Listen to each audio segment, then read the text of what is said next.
Yeah, there you go. Had it set the wrong way. So there's no countdown. So completely caught off guard, as I was expecting. But sure, look, we'll run with it. So Republic of Arsenal, we're live again. Today I have a special guest panel with me. So first of all, I'm going to start off, going to introduce my fellow gunner first. So Stephen is with me. So how's things, Stephen? How are you getting on, Anthony? All good, all good. Thanks for providing a bit of backup here. I'm going to need it now with these lads. And then I have Carl. How's things, Carl? All the way from London? What's the story, Anthony? Harry? All good, all good. And Aaron, thanks for joining, Aaron. No problem, lads, anytime. and anytime, well, you say anytime now until we got the first one out of the way. In a few minutes, so anytime. That's it. So look, big game tomorrow. Before we get into it, first of all, I have to throw a bit of a disclaimer out there. This is an all-Irish panel, so there's going to be plenty of swearing, probably going to be a bit of drinking. So, if you do have kids and you are watching, you might want to steer them away from the TV. The swear box here, look, just in case. So. Swear jar. We might need that swear jar. Unfortunately, I'm still fairly new to using this StreamYard app, so I don't know how to add subtitles for any of the foreign guests who might not understand what the fuck we're saying.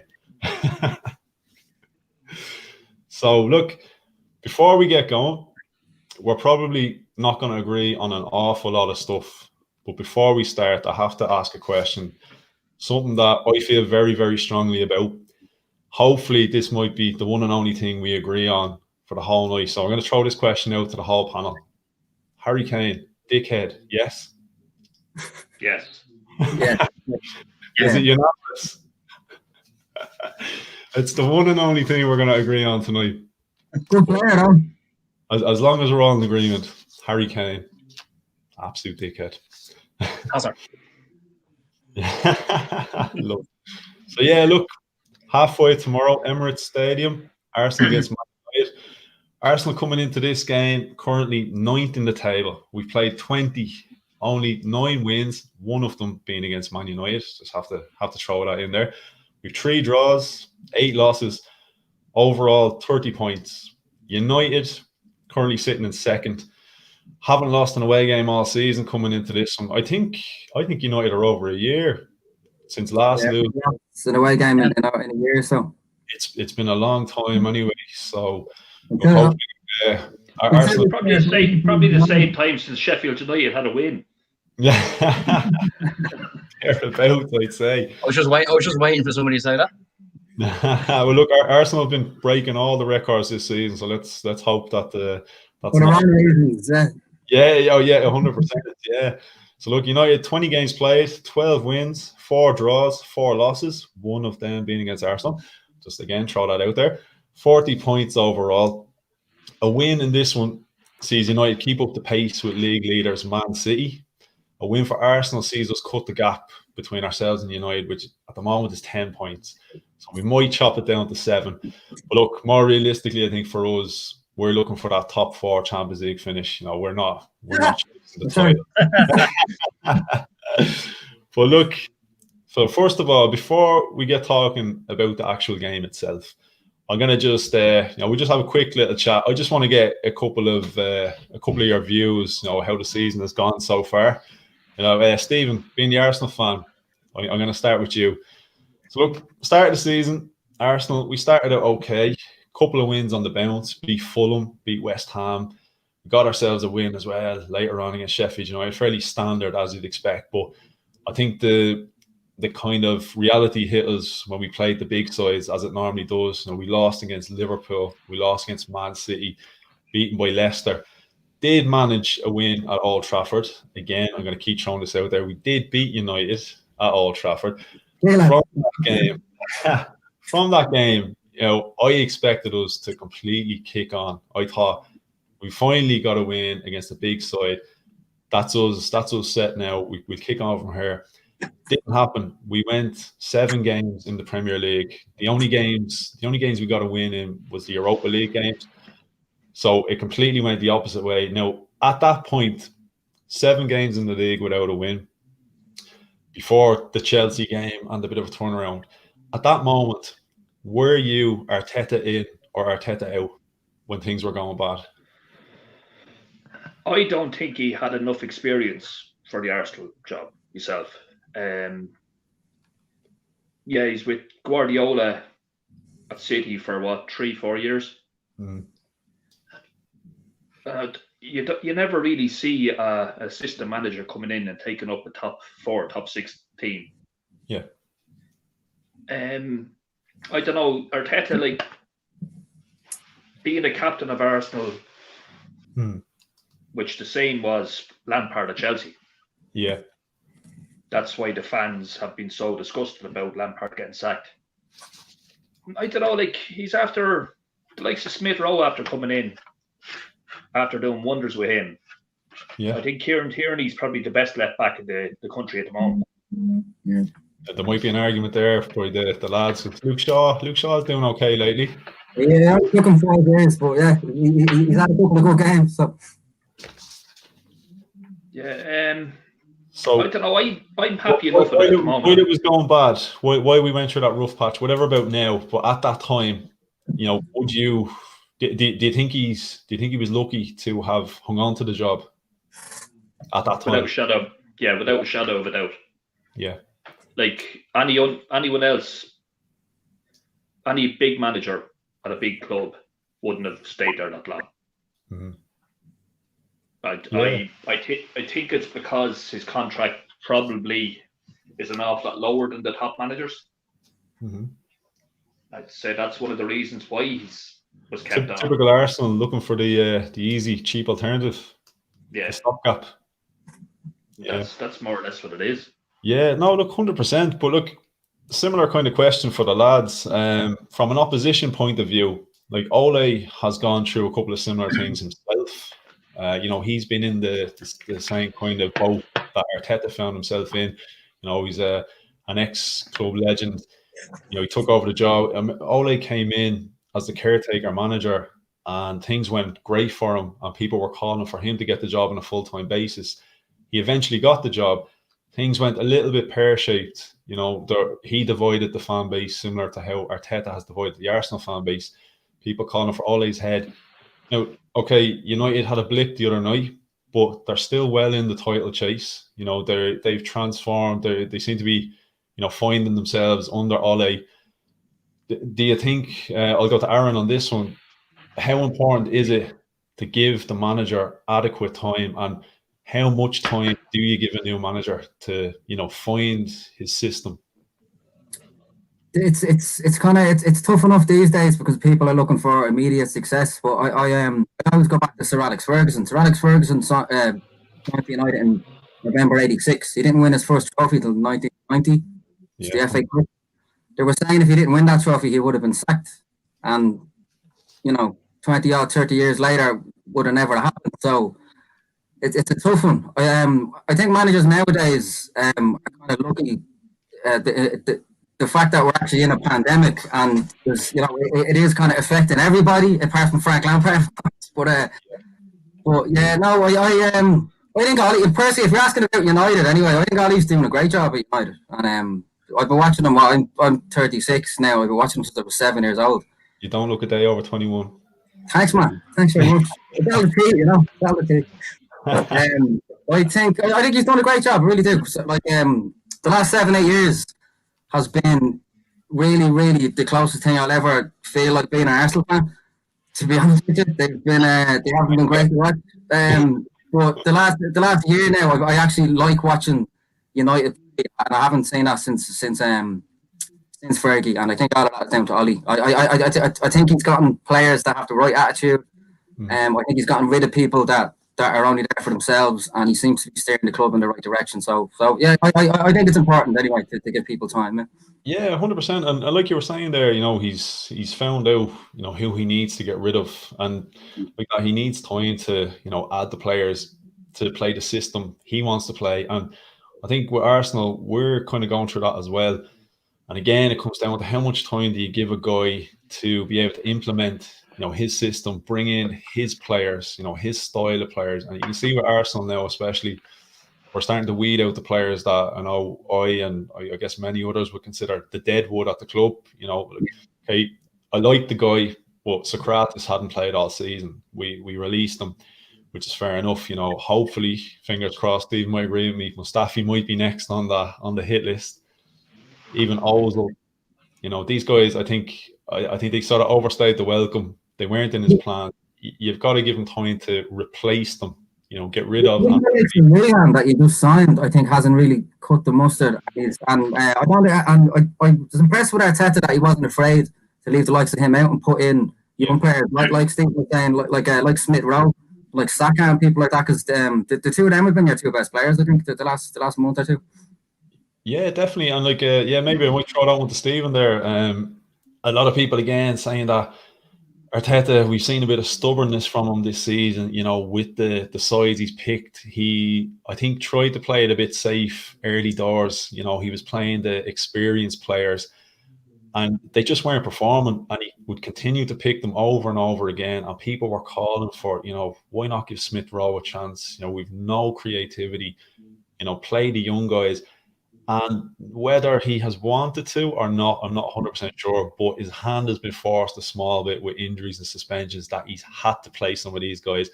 So, what you reckon? Do you think maybe Arteta got a bit lucky with that he's kind of discovered these young players? Well, they put Smith Rowe out on loan there last year to, who was it, Huddersfield? Huddersfield, yeah. Yeah, and... Well, I was looking at a few of the Championships games last year, and it looked shit hot, more or less. Like, I know playing the younger fellas in the Europa League works out sometimes, but you have to give them the chance at the bigger stage. Oh yeah, Smith Rowe is what, 21, 22 now at the moment. Yeah, I think he'd be there 20, 21 maybe. Yeah, but like. The thing I don't want to see now is Odegaard coming in and taking Smith Rowe's place after playing so well for the last 4 or 5 games. Yeah. I'd love to see Arteta play Odegaard with Smith Rowe. Now, what way that's going to be, I know Odegaard can play across the front. He can play a number 10. He can play a number 8. I don't know. Myself, I would keep Smith Rowe and Saka together because I think they're outstanding together. Yeah. And I've been looking at Smith Rowe the last few games. He's been outside our box for half the game when we don't have the ball. Like he's some man to work. Oh, Smith Rowe is something else. You can even see, like, whatever about the attacking and creative side of his game, even defensively, he's just so switched on. He's hungry.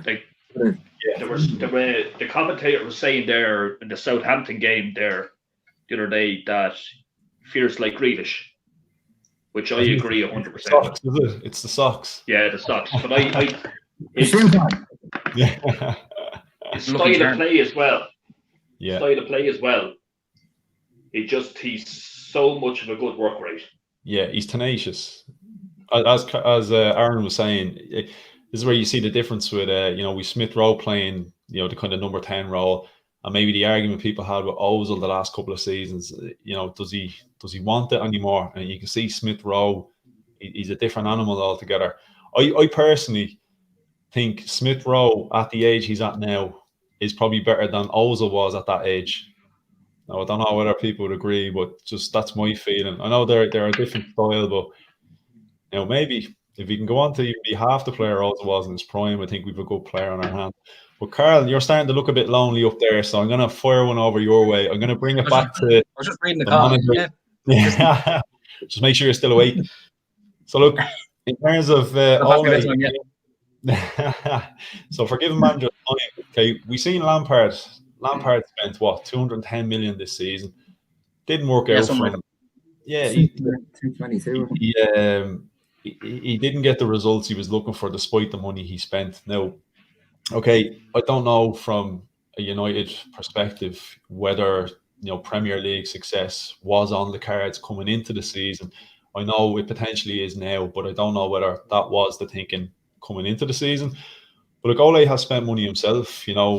He's made big investments. Harry Maguire, 80 million. Bruno Fernandes, 50, possibly rising to 70 million, I've heard, with add-ons.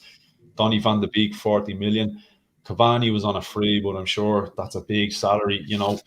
What does Ole have to do? Does he have to win the league now? Like, if he doesn't win the league after the investment, is that a failure for Ole now, and is his job under pressure? Personally, I don't think so, because at the start of the season, I would have said top 4. Still do, because I reckon we're not going to win the league. We're nowhere near, in my opinion. I don't know if Aaron will agree with me or if anyone else will agree. We're nowhere near winning it. Probably a couple of more years. Yeah, I agree. Yeah, maybe a few more signings. We still need a right winner, for one thing. Say if we had Sancho, or if we got Haaland, or maybe if Oli got the signings that he wanted during the summer, maybe my answer would be a bit different. But I'm delighted with what we're doing at the moment. Like, second, I wouldn't have believed that whatsoever at the start of the year. If people ask me now, because we were this time last year, 30 points behind Liverpool. A year later, we're above them, which is great, because I fucking hate them Scousers. So basically, in your eyes, United are surpassing expectations. So if they miss out on the title, you weren't expecting it anyway. No, not at all. I'm actually, they surprised me. It's great, because, like, as Aaron was saying, this is like the first time in a year, 2 years, maybe a bit more, that I'm actually enjoying watching United. You can actually see the players want to be here. They're playing for each other. They're playing for the shirts. Like, the last game that we had fans with was against City last season, when we won 2-0, and you could see after, like, when McTominay scored that last-minute goal. Yeah.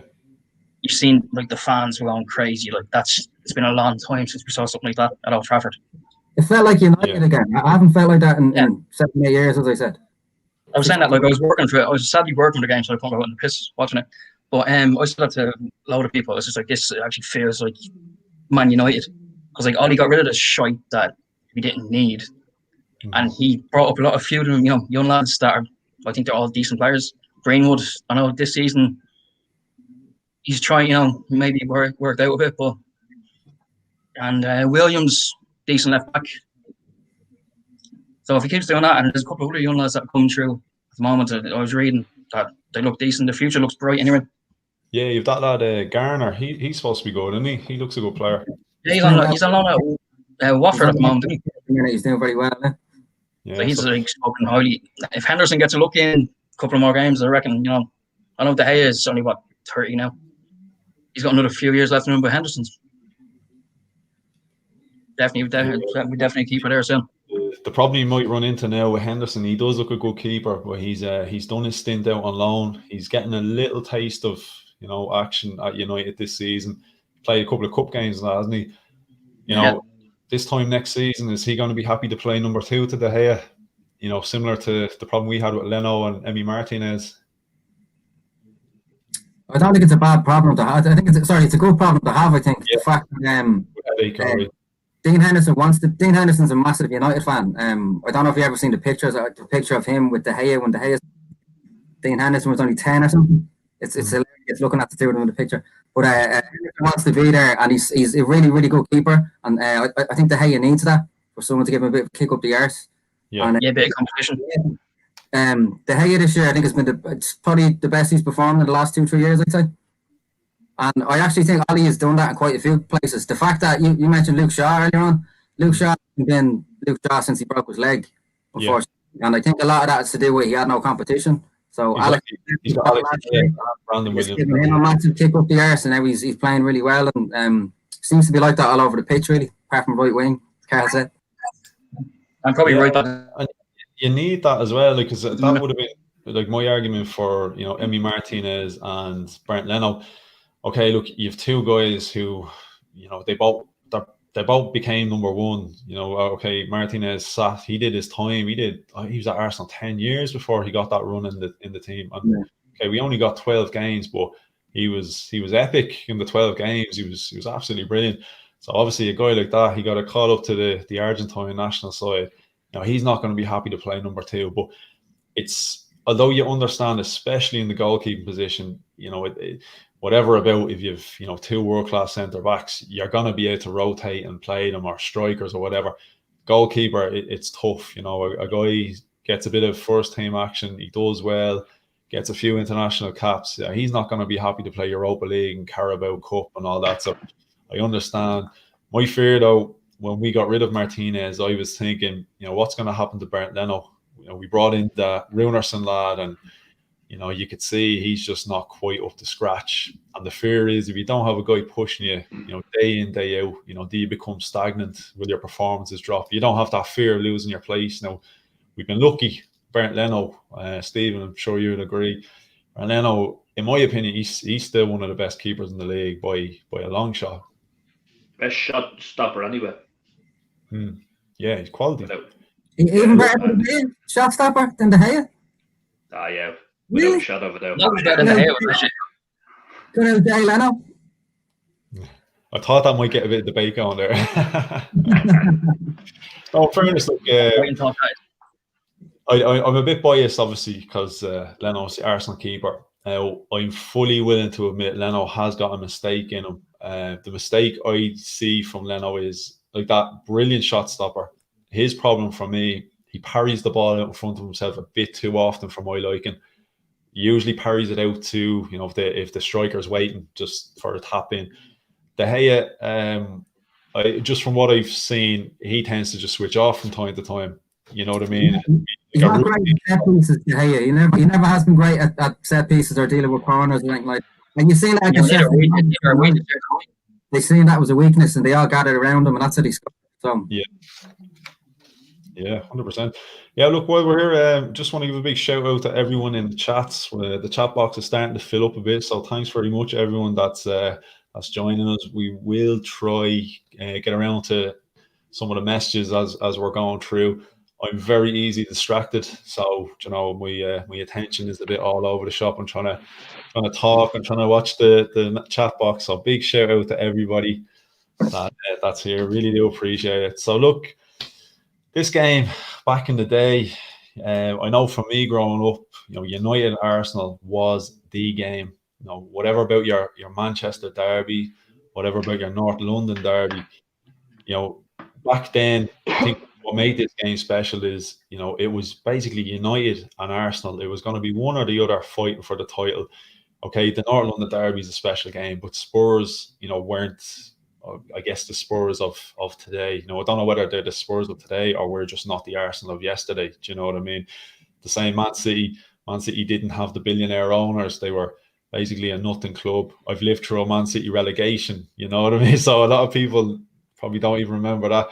So back in the day, United Arsenal, that was the game that got you pumped. It was almost, when we played each other, it was nearly going to be whoever won these games was going to go on to win the league.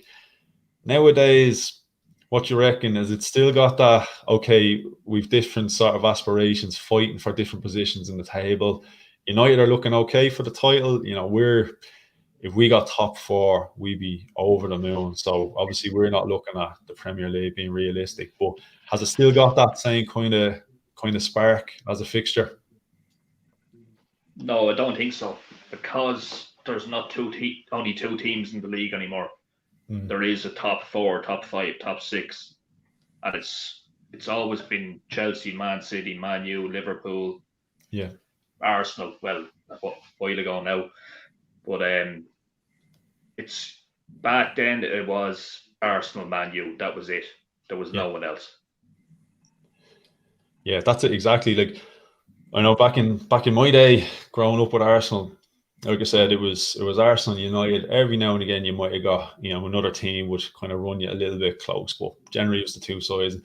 There was no top 6. Now I remember it becoming a big 4, and now it's a big 6. But that wasn't around. But definitely, like, the money. I'm stating the obvious here, but the money has changed so much. In a sense, it made it a more level playing field because the other sides could invest and catch up with Arsenal and United. But now they've sort of surpassed us because now we can't keep up with that. So look, again, another thing that used to stand out for me this kind of game, I've seen it being labelled the social media derby, because obviously it's still one of them. It's going to get the fans talking. We're going to be on Twitter, Facebook. We're going to be WhatsApping each other through the game. So the social media derby is the title after giving this now. But this fixture as well, back in the day, we've seen some serious rivalries. We've had, Roy Keane, Patrick Vieira, we've had Van Nistelrooy, Martin Keown, even Ian Wright and Peter Schmeichel. Are you expecting any of that tomorrow, Carl? What do you think? Any of them kind of rivalries going to be happening? No, I don't think so. It's, as you were saying, it's not the same. Like, I used to love, like, when I was younger, watching them games, because they were, whoever won that game won the league. Or like remember years ago when he won the league at Old Trafford when Wiltord scored that goal, or when we ended Arsenal's 49 unbeaten run with the Rooney dive, But or Martin Keown starting to fight with everyone. Or guys throwing a pizza at fucking 30 and then denying it for years. Just nobody. It's just it doesn't have that spark anymore. So hopefully I'm wrong. Maybe hopefully tomorrow. Maybe you never know, but. As you said, it's just that's what I'm looking to see. I'm hoping, Stephen, with the fact that we have a lot of the Hale End Academy graduates coming up into the team. They might have that, that Arsenal is in their DNA now that maybe the foreign players don't quite understand. I'm hoping the likes of the North London derbies coming up. I'm hoping the Manchester game, the Man United, even Liverpool game, I'm hoping these lads come up through the youth ranks. They understand what it's like. They understand the passion of the fixture, and it might be ingrained in them. So I'm hoping, your Bukayo Sakas and your Smith Rowe and those guys might bring that kind of fire with them tomorrow. The class of 2021. Yeah, I like it. So look, hopefully that's it now. But look. Yeah, well, hopefully from Arsenal perspective, yeah. But actually, just staying on that topic, saying that we've seen a few kind of classic heated moments over the years. Roy Keane, Vieira in the tunnel, and was it Roy Keane having a go at taking on Gary Neville? Yeah, protecting Gary Neville. A massive height difference as well, Yeah. Gary. I remember, what was it, Roy Keane going, I see you out there. I see you out in the field. I see you out there, like. Classic. We went out with 1-4-2 then. Forget that. Yeah. Oh, I remember, yeah. But, we had that. And I remember, there was an Ian Wright, Peter Schmeichel one. I think there was it a tackle from Schmeichel, Ian Wright threw on goal. It was fairly shocking from Schmeichel, I have to say, at the time. Yeah. And obviously, Wright, he wasn't happy with it. And then probably the best. He's never happy. Keown Van Nistelrooy, though. Brilliant. That was just... No, that should be locked up somewhere, if you ask me. Oh, Van Nistelrooy? No, Martin Keown. The man in white coat should have came for that man, Martin Keown, a long time ago. You probably ate him. And it's funny, when you hear him doing punditry and you hear him speak, he doesn't come across as that kind of a guy at all. No. When you watch that clip and you listen to the guy speaking, you go, who is this fella? This is a different guy. But yeah, as I said, there was a couple of classic moments that definitely live in the memory. The only kind of classic moment I can remember, outside of obviously great goals being scored, Jesse Lingard doing the fucking robot after the United goal. That'll tell you how the game's gone. It's just not the same. It's not the same seriousness. Do you know what I mean? That's what we're losing our shit over, is Jesse Lingard dancing in front of us. Yeah, they're probably just jealous that he can dance. Well, I just brought that up because I dance like Jesse Lingard. Speaking of which, Jesse Lingard, actually, we're on the topic. He gone to West Ham. He gone to West Ham. Wish him all the best, Jesse. Wish him all the best. I tell you helped them pack bags, did you? Not at all. I like Jesse Lingard. He's one of our own, and you're meant to look after your own. Never mind what people saying, show off the media and stuff like that. We were just saying there, Anto, about the youth academy coming into the team and stuff like that. Jesse Lingard is Mike born and bred. You know what I mean? Yeah. Jesse Lingard, Marcus Rashford, Paul Pogba, Scott McTominay, Nathan Greenwood, Brandon Williams. Our whole team is like that, and it always has been. And that's the Man United DNA that Solskjaer is bringing back, you know. Don't forget Henderson. Henderson, yeah. Yeah. And a lot more. And sorry, but what you were talking about there about kind of aggro and fire in the Arsenal and United games, I think that's gone out of football in general, which is sad. I just think it's the times we're living in. We kind of saw that as well in the. You didn't watch the Milan derby the other night, did you? Apart from Zlatan and Lukaku the other night, yeah. Yeah, I saw. Yeah, that was a bit. Yeah, I did see a picture. They were teammates at United, like. Oh, that's true. Yeah. You know why Lukaku was sold from United? What I was saying earlier about Ollie keeping people that aren't selfish and want to work for the team and all that kind of stuff. Apparently, he was not a very nice boy, if you know what I mean. No. I won't get into stories, but I've heard quite a few stories about him. Yeah, So there you go. I'll throw this one to you, Stephen. A blue whale. I hope Cedric starts over Bellerin. Arteta out if he doesn't achieve top 4. Would you agree with those statements? I think if Arteta gets Europa League, it's a good achievement because of the money the likes of City and Liverpool and United have spent. Like, I know we were out there spending 72 million on Pepe, but that's over 5 years. But we haven't really spent that big. But Cedric over Bellerin. I was looking at the Southampton game there the other day. You've got to go back to that. But I thought Cedric was outstanding in the left back. Yeah, I agree. With Kieran Tierney gone. Mm-hmm. Now, if Tierney is back for tomorrow, which hopefully he is, Tierney, without a shadow of doubt, is going to start. Yeah. I don't know. I think Bellerin's after improving dramatically this year. I think he's an awful lot better player than he was last year, the year before. Now, there's talk about his speed after going. But I don't know. I think Bellerin has been very good this year now, overall. Yeah, I know Bellerin, again, he divides a lot of opinion amongst the Arsenal fans. I think with Bellerin, if you take into account maybe who's playing in front of Bellerin, I think it has a lot to do with the performance you get from him, which I'm sure it would with a lot of players. You know, if you've got Bukayo Saka playing on the right wing in front of you, a guy who's up and down the pitch working hard, I think you're going to have a better game. If you've got Willian, who... Yeah, I don't even think I need to go into any detail about what Willian does or doesn't do. But if you've got Willian in front of you, and even Pepe to an extent, we know Pepe is not the hardest working player in the world. It's gonna take a toll. And again, probably something we'll get into a little bit later on with the whole. I have a bit of an argument about Granit Xhaka as a player. You know, when playing with maybe someone like El Neni as opposed to Partey, but we'll probably get into that later. But yeah, Bellerin, I think he gets a bit hard done by. I think sometimes as well, again, throw Xhaka's name into it, sometimes when a player becomes a bit of a scapegoat, I think when they do have a good performance, I think it almost pains people to come out and say, you know what, fair play, he's doing well. And lads, I'm sure, like Aaron and Carl, I'm sure United have plenty of those kind of scapegoat players doing the rounds as well. Probably Luke Shaw on that at the moment. Carl mentioned earlier on talking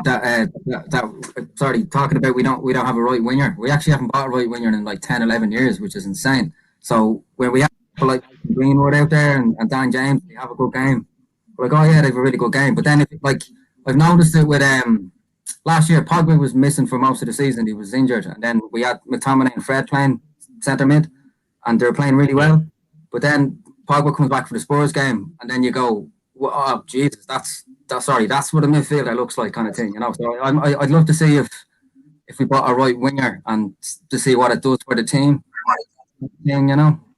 What you reckon with Pogba? Like, what's the deal with Pogba lately? Like, he's on form. Is it do with, I don't know, like, you know, when the transfer window opens, I know nothing's gonna happen obviously in January, but sometimes, you know, players up the performance when there's a transfer window approaching. Like, is this the case with Pogba? Does he turn it on when he's kind of looking for something? Again, you don't know. What I was saying about like the fire going out of the game and all. The game is different nowadays, and players do kind of think of themselves more. But I do think Pogba like is United. I really do think he loves the club, and I feel he feels hard done by because he was probably promised this and that, which is a bad attitude, maybe people might say. Yeah. But I'd love if Pogba stayed and became a United great. I think he really could. His main problem is his agent. His agent is a fucking nightmare. Like, and he really he's also Alf-Inge Haaland's. Sorry, his son Erling Haaland is his agent as well. Yeah. And you're not looking at getting him. Hopefully, but do you really want to get into bed with Mino Raiola again? It's just he's an absolute fucking virus, is what he is. So I think a lot of that is like a lot of United fans wouldn't look at Pogba in a very good light, and I don't think his agent helps. Yeah, well, I think that's a big thing that might have swayed a lot of people's opinions about Pogba. I think Mino Raiola definitely hasn't, helped. And like you said, about getting into bed with an agent, and like myself and Stephen have seen this. Arsenal have kind of got into bed with Kia Jarabchin, while Raul Sanyehi was kind of doing around at Arsenal. And look at the players we ended up with. So like, you do have to be seriously careful, or you might end up with the next Willian at the club. So I guess look, sometimes you've got to cut your losses if it means getting rid of certain agents out of the club. But then again, the likes of Haaland is represented by him. What do you do? So yeah, it's a catch-22. But look, while we were touching on a bit of kind of injury news there with Tierney, and that the latest I've heard is that Kieran Tierney, Emile Smith-Rowe, they both trained. Thomas Partey trained. I know Pablo Mari is out. Danny Ceballos is out. Aubameyang is out. I don't know, lads. You're probably happy enough as United fans. On paper, Aubameyang is. Personally, this is probably the first time I've actually felt maybe we'll benefit from not having Aubameyang in the team. So, Steve, would you agree with that? We know Aubameyang's not been the same Aubameyang this season. Maybe it's down to the personal issues he's had. That has only kind of come to light over the last week or so. Maybe that's what it's down to. There was a lot of people saying, "Oh, he got his new big contract. He's down tools. He doesn't care anymore. He's happy." I never believed that. I'm hoping, obviously, I don't wish any, badness on the guy, in his personal life, whatever. But I'm hoping maybe that's what his mind is on, and it's not just the player has suddenly declined. I was there thinking, oh no, not another Ozil. That's exactly what I was thinking firsthand when Aubameyang was misfiring. But I don't know, like he scored twice against Newcastle. Yeah. Which I said to myself, Aubameyang is back, which I posted on your site here. I remember. And he hasn't played since. Yeah. So I was there. I don't know, like I don't think he's going to be a big loss at all. Like Aubameyang was a big loss when he scored. He usually have 15 goals with nearly this time of the season. Definitely 12 anyway. Yeah, at least. But like when a lad is only scoring 5 league goals, that's not really a loss. Yep. Like Lacazette, I think, has been very good. Yeah. Like he's our top scorer at the moment. And like you have Saka on the right, and I think Pepe played an awful lot better on the left than he does on the right. Yeah, 100%. Do you know what? That's something. It sounded stupid. Now we have a bit of a group chat going on Twitter, and obviously Pepe's name comes up so often.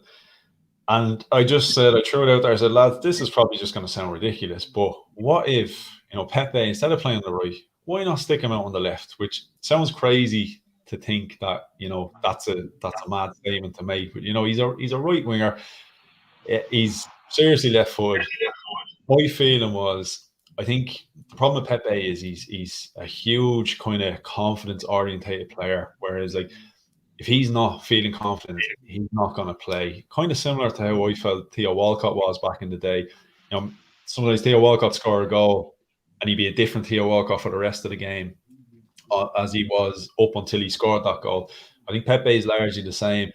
So Pepe, I thought, take away the difficult jobs. Like, we know when he's on form, okay, he can beat 3 men and curl the ball into the top corner net. Problem is, it doesn't happen often. Maybe stick him left wing, let him play more direct football, like old school left winger. Just run down the line, swing the ball in. And the other night, he chipped in with a goal. Now, very, very early days, so you can't turn around and say, yeah, look, the experiment was a success. Kind of similar to like what you were saying about Aubameyang. Aubameyang scored his 2 goals, and then he came out of the team. Now, I think a big part of the problem with Pepe is when Pepe does have a couple of good moments, or whether he has bad moments in the game, he doesn't seem to get that run of games. So I reckon he's going to get the nod tomorrow. I don't think he's going to go with Martinelli and that. But, do you think, can Pepe really kick on? Do you think Pepe will show up tomorrow? Well, hopefully now. Who's on the right for United there? Who's on the right for United, lads? Mason Greenwood, probably. Yeah. No, right back. Right back, sorry. Aaron Wan-Bissaka. So whoever you want right wing, he's going to eat us alive. So. Yeah, that's a tough matchup for Pepe, Yeah, I think Wan-Bissaka was an awful lot better player with Crystal Palace, I think. You would say that. No, I don't know. Like, hopefully Pepe does kick on and do a bit for the 72 million that we are going to spend over the 5 years. But yeah, he'd want it for that price. I don't know. He reminds me too much of Aidan McGeady. Reminds me far too much. Tries to do too much. Yeah, has the ability to do it, just can't do it as often as you'd like. Was he a left winger? What you were saying there, Pepe? I didn't realise that at all. And he's playing out on the right. Yeah, I think. No, look, I'd be lying if I said I followed his career at Lille. I knew of Pepe, like playing FIFA and that. You know what I mean? And you hear a name being mentioned, and like that, the typical when a player is linked with a club, you watch the YouTube video. So you see, this is why YouTube clips are dangerous, because you only ever see the best of him. You don't see a 3-minute highlight reel of him, making a balls of it. So that was about my extent of Pepe. One of the lads, Russ, that I had on the other night, he was telling me he watched him at Lille and he was mainly a left winger. So why at Arsenal he ever came out on the right? I think it was just Arteta. It's probably to accommodate Aubameyang, as you said, and which I've noticed it with Marcus Rashford lately. I've been playing him on the right to accommodate Martial on the left and Cavani up front. And when you put Rashford on the right, he may as well be sitting at home. It's a totally different player. But when he's on the left, you can't have seen him against Liverpool in the cup today. He was the best player on the pitch. Yeah. So I didn't know that about Pepe, and it kind of makes a lot of sense if he's playing out of position, Yeah, well, like I said, I've always sort of looked at Pepe, and I've always said, like, it's the basics that he seems to struggle with for me. And I noticed early days when the fans weren't in the stadiums, you're watching the game on Sky Sports and you don't have the sound of the crowd. And Arteta, you can hear him shouting, and he likes to kind of pick the man that's close to the touchline. I've heard him do it. Reece Nelson. There was a game where all I could hear was Reece. I heard him doing it with Pepe a few times, and it's Nico simple. So I know, we all know that Pepe can do again, when he's on form, when he pulls it off, it looks great. Like he nutmegged, I think, 2 players the other night on a run against Southampton. It's just the basics, the simple pass, the movement, the easy touch. I'm hoping now, throw him out on the left wing, get him back to basics. We might, you don't complicate it too much for him, and you might see a better player. He'll score a hat-trick now tomorrow, will you see? Hey, I hope so. Don't be saying stuff like that. I'm going to take a couple of questions here. Okay, so Arsenal have a style of play. Arteta only has to update it and make it relevant for football today. All this bringing in his own structure and style, I don't understand it. Do you? Well, the structure and style, I have an idea of what Arteta is trying to do. This will probably apply again to Ole at the start with United. I imagine it can be tough when a manager comes in and he takes over. Okay, you might not fancy half the squad you have, but sometimes you just have to run with them. You have to work with them. I think Arteta's biggest downfall is, I think he had an idea of what he wanted to do, probably coming from the Man City background, the Pep Guardiola influence. So he's doing training sessions with, De Bruyne, Mahrez, Sergio Aguero. He's showing up at Arsenal. He's got David Luiz. He's got Mustafi. He's got an underconfident Pepe. It's a different caliber of player. I think he's trying to implement maybe the Man City style to an extent, what he's learned with Pep, and he's trying to ask players who aren't of the same caliber to try do that job that he would normally get from De Bruyne and other world class players. I think Arteta's biggest downfall is, I think at times as a coach you have to sort of, you want your players to do a certain job. Sometimes they're just not capable of doing it. Sometimes as a coach you need to implement your style around what your players can do. I'm sure as maybe you might have seen that with Ole at United at times. When Ole first came in, he went on I think he went on a run that was the best run the club has ever had, as far as I'm aware. Then when he signed his deal and it was kind of coming towards the end of the season, the wheels kind of fell off a bit. And I totally agree with what you say there. If you take over the club and these are the players you have to deal with, and you're trying to implement your own style, it's kind of hard to do it when you don't have the players that you've handpicked yourself. Exactly. So yeah. I think that's going back to what you said earlier as well about giving managers time. I think every manager should get at least 3 years to get their own players in, implement their own style. After you say that, there's a blue whale 3 seasons without achieving the top 4. Yeah. Emery didn't get this, just saying, don't want to start an Arteta in-out debate, but most fans say if he doesn't get top 4 out. What would you think as Carl, as a rival fan, would you look at if Arteta with this, whatever your feeling is on this, Arsenal squad, the players we have, whether you rate them, don't rate them, what do you think? If Arteta, we know he's not going to win the FA Cup this time, and that was a big argument from last season. A lot of people said the reason why he kept his job through that run of bad form was because he got an FA Cup not long ago. Hi, lads. Hey, Connors. I'm Tyler Fox. Come on, you Gunners. Hey, Tyler, you have to put on that Aubameyang jersey behind you if you're going to be in this. we get Tyler a question. That's Tyler because you make him wear that. Hey, Tyler, how are you? Hi, Anthony. Happy birthday, actually, from the other day. Thanks. No problem. We're going to get Tyler on the panel next week. He probably knows a lot of us. You probably know more than definitely know more than a lot of us put together. But yeah, Carl, so what would you think? Like I said, we're out of the FA Cup. We're not going to get that. We know we're not winning the Premier League. If we miss out, okay, look, me personally, yeah, look, we could potentially, but let's say we don't. Let's say we don't get top 4. Let's say we get Europa League. What do you think? Would you? I know you'd probably be happy enough for us to keep Arteta down because you're saying, right, we're floating about in 6th. Happy with that? I think any manager would be like that. I think it's ridiculous the way managers don't get enough time. Like, I know David Moyes wasn't the best choice. One of his downfalls was getting like a 6-year contract when Fergie left. Well, he wasn't given enough time. Imagine getting what do you have, 8, 9 months, 10 months? I disagree with that, Carl. I think the only manager that was given too much time was David Moyes. Yeah, but you know what I mean.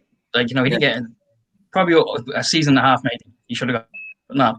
But yeah, no. I think it's ridiculous saying that if Arteta doesn't get top 4, right, he's gone, he's shite. But it's not like he's not spending that much money. Yeah. At the minute on players. But so he's trying to work what he has. As Aaron was saying earlier on, like Saka is like unreal now at the moment. So like I think if he was given time, let him spend some money, let him do what he wants to do, his philosophy kind of thing. And I'm sure he actually will get us up there because to be fair, Arsenal is such a huge club, they have to be in the top 4. It's like no debate. Like kick the Scousers out, I don't give a fuck, I hate them. Or even like this season we might be kicking all the Scousers out because Everton are looking okay. Everton not too bad. Yeah, well, that's nothing. Looking like having Ancelotti as a manager at Everton is mental. Like his CV alone.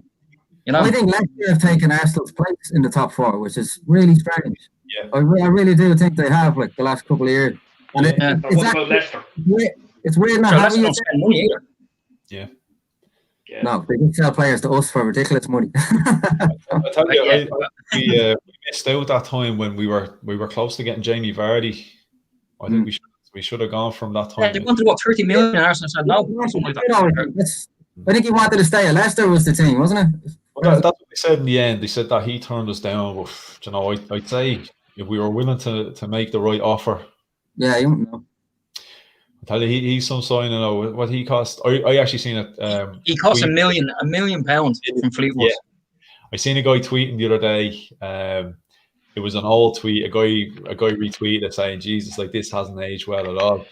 The guy tweeted like Premier League standard, spending £1 million on a guy from Fleetwood Town. I was like, is this what Premier League football has become? And look at Jamie Vardy. And he goes and wins the league, like. Yeah, you'd still take him. He'd still do a job. But yeah, look, £700,000 at the time, and Fleetwood Town were so confident in Jamie Vardy's ability that they said, "No, we want $1 million." So happened that.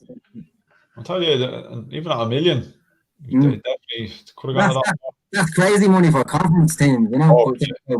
It's some pair on the ask for $1 million at the time, you know. But he's worth like what 30 times that now, probably.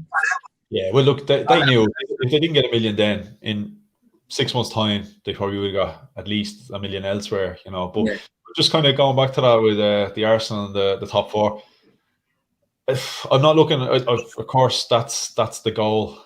Top four. We need to get back there. I know, as Arsenal fans, I don't think we appreciate a top four. You know, when Wenger was there, you know, this whole, you know, top four is a trophy in itself. And I know at the time it was frustrating because when we were getting top four, we wanted top. You know, we wanted to be finishing top of the league. Definitely now, I've a new appreciation for the job Wenger was doing to keep us in that top four position every single season, playing Champions League football every season. I just think this season, okay, we've a couple of good individuals. We're starting to, you can see what Arteta's trying to build. I just don't think we have the squad for realistically challenging for top four. Like Stephen, what do you reckon with the whatever about your Bukayo Sakas and your Smith Rowes and that, our backup players, and Nenny, Ceballos, you know, these kind of guys, good enough for top four? No, well, Nenny is after coming on leaps and bounds after being in the sickness last year. Yeah. I think he's a completely different player after coming back. Probably scared that we're going to send him back to Turkey or something. But Ceballos, I don't know. I don't think we should have brought him back from Real Madrid again this year. Yeah. I don't think he was good enough. Like I think with Ceballos, I think his end of season form was a hell of a lot better than, you know, his first 6 months. And I think the thinking behind it was maybe Arteta was saying, well, he was starting to find his feet later in the season. So we bring him back, imagine what he can do now that he's settled and now he's gelled into the team. But he just hasn't done it for me. I wouldn't be investing in him unless it was a serious deal. You know, if you're talking 10 to 15 million, anything over that, you know, I'm not investing. I'm not spending that on him. Yeah, like I don't think Arsenal's squad is as good. It's the same as looking at Liverpool's squad. Yeah. Liverpool are after getting a couple of bad injuries there. Who have they got to bring on? No one. Man City have an outstanding squad. They've 3 teams, Man City. Yeah, probably finishing the top 3. I think that's Dublin. It's the Dublin of football. Yeah. And Man City's B team is probably as good as a lot of the top 6 sides in the Premier League. I think their B team would finish in the top 4. I really do. Yeah, they could well. But there's a comment up on screen there. This is one that there's a lot of banter and debate online. Saka or Greenwood? Who wants that one? Crazy to even ask that question. Mason Greenwood is an absolute world beater. Saka is brilliant now, I have to say, but Mason Greenwood in a few years, like he's kind of serving his time on the wing at the moment, but in a few years' time when he goes up front, he's going to absolutely tear it up. And remember, he's only 12 years old, you know what I mean? He's only 12 at the minute. What age is he? Gareth Southgate doesn't think so. He's just gone 19. Gareth Southgate doesn't have his elbow though, does he? So But my argument, right, outside of being an Arsenal fan, I'm looking at Bukayo Saka, 19. Okay, he's So playing. Greenwood's 19 as well. Just to answer your question. Saka's 19, like Greenwood. He's played left wing back. He's played left wing. I think he's played that number 10 once or twice. He's playing right wing. He's playing these positions and he's playing well. He's not just playing, and doing his time, getting his minutes. He's playing these positions, and he's the best player on the pitch, and he's doing it consistently, week in, week out. And even through that run we had, that core run, he was carrying this team. And again, it's the bias in me because I'm an Arsenal fan, but I haven't seen a player like that in our team, especially a youth academy graduate. I don't think I've seen a player with that kind of an influence on our overall squad since Fabregas. I think he's your most dangerous player at the minute, Saka. Yeah. Mason Greenwood last year was his first full season. He scored 19 goals. When he started the season, he was 17. He couldn't even have a drink, and he scored 19 goals for the end of it. All right, and the people are saying this year he's not repeating it, he's not replicating it. He's had I don't know if you heard about stuff that happened off the field this year. One of his really close mates committed suicide and all that kind of stuff. And I mean, players are human as well. COVID is probably affecting everybody at the minute as well. You don't know, but I think he's going to be an absolute superstar, world beater in the next couple of years. Mason Greenwood. Say that about COVID. He does have to keep his head down, though, doesn't he? Yeah, he keeps his head down, then he'll be unreal. That's another. Ollie has done a great job with Greenwood, I think. Yeah, keep him away from Phil Foden. You'll be all right. Yeah, and young ones in Iceland. Yeah, that's it. Don't send him off to Iceland. You'll be fine. If he's end up playing an Icelandic team next season in the Europa League after he's bottled top 4 this year. No, but like you're saying there with COVID and that, what I've noticed with maybe the pressure of not having the fans, you're seeing the young players really kick on. And maybe it's like, I know they say the young lads often play without the fear that sometimes the senior players have. I think with the young players, that lack of fear, I think a lot of the time it comes down to the fact that, they're young, they're only just in the team. They haven't made these big mistakes yet that, let's say, for example, you've a guy like Mustafi. He goes out there and, trips over his own feet, falls on his face, puts the ball through keeper's legs, last minute of the game.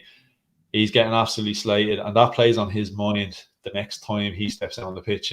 These young guys don't have that. They haven't made those big mistakes, so I don't think they have the fear of trying things. But I definitely think not having the crowd, it's helping a few of them really kick on. I think social media nowadays plays a massive part in young players' development as well, because as you were saying, back 20 years ago, there was no such thing. So this is a whole new thing that they're dealing with. And you've seen during the week with Axel Tuanzebe and Anthony Martial and his missus getting all this crap online, like all this racist bigotry shit. So you won't know, you won't know what's going through young players' heads nowadays. I feel sorry for them. Yeah, look, that's it's something I can't stand. Especially like that, the racism and that. Like at the end of the day, it's a game of football. Do you know what I mean? We all get pissed off, and we give out about players. Like, you might post online like, Jesus, Xhaka was shit tonight. I'm not going out my way to DM the guy and tell him, I hope something happens to his family. I can't understand the mentality of these people. There's a big difference between criticism and abuse. You know what I mean? That's what that is. 100%. My point was being that young players, you won't know how that affects their mentality or whatever. Yeah, I like that. Not just the young players. Like I said, the older players. It can't be nice. I remember the story about Granit Xhaka. After he had that. Do you remember that game against Crystal Palace, Stephen, with the captain's armband and you substitute food? He'd only had a newborn daughter at the time, and there was fans going online saying, I hope your daughter was born with disabilities. I like the stuff people are saying is just disgraceful. That's not football fans. Like there's no place for any of that stuff. People say they're on all this money and all, but they're still human. You can't. 100%, and I think that's largely forgotten when it comes down to, like I said, you see Aubameyang is a prime example. Okay, he's not putting it on this season, and people are going, well, big massive contract. All he has to do is go out there and run about for 90 minutes. He's got this in his mind about his ma you know what I mean, who's sick, and we don't know the extent of how sick she is. It's obviously pretty serious, you know, if it's affecting them this way. But I definitely think it's not highlighted enough. Players like I think she was with Carol last week. Yeah, that's it. So yeah, look, gonna give a big shout out there, Mr. G86 Joel. Joel was with me here on the panel the other night. Himself and Rush. Joel, absolute top man, top gooner, top geezer. So he's back in 3-1 to Arsenal. So that's fuck off. He's that confident. That's it. I reckon it'll be either a draw or there'll be one goal in. I reckon. There you go. It'll be really close. See, now that's well, I don't know what to say about that. Do you reckon there'll be that many goals in the game? You wouldn't know it. Actually, whoever that's on drugs. It depends who's playing. If David Luiz is playing, maybe. Well, hopefully, David Luiz, he's your best player, isn't he? Best at a stretch. Probably the best centre back with the Yeah, well, look, that's the thing. I guess centre backs, especially for both teams, that's a big topic of debate. Like Harry Maguire, like I guess to an extent, he's your version of our Pepe. Like 72 million, obviously, massive expectation of Pepe. What's up with Harry Maguire? 80 million well spent? No, 80 million is never well spent. But that's one of the only things about buying in the Premier League this year, nowadays, is that everybody has money, not other players. So if you want one of our players, you have to spend big. Back in the day, Craigie used to raid all the small teams with the best players in the league. You can't do that anymore because the likes of Leicester have shitload of money. So they go 80 million. I think Harry Maguire is a very good player, and he is our best centre back. He reads the game very well. He's captain for a reason. The 80 million price tag hangs over him a lot, and I think he gets found out at times because he doesn't have pace. So if he gets turned, he kind of looks ridiculous. And people are going to point out, 80 million down the drain and all. But I think he's been a really good boy. I don't think Ali has had a bad transfer yet, to be honest. Well, our defense is seriously gotten a lot better, though, hasn't it? Since with Maguire.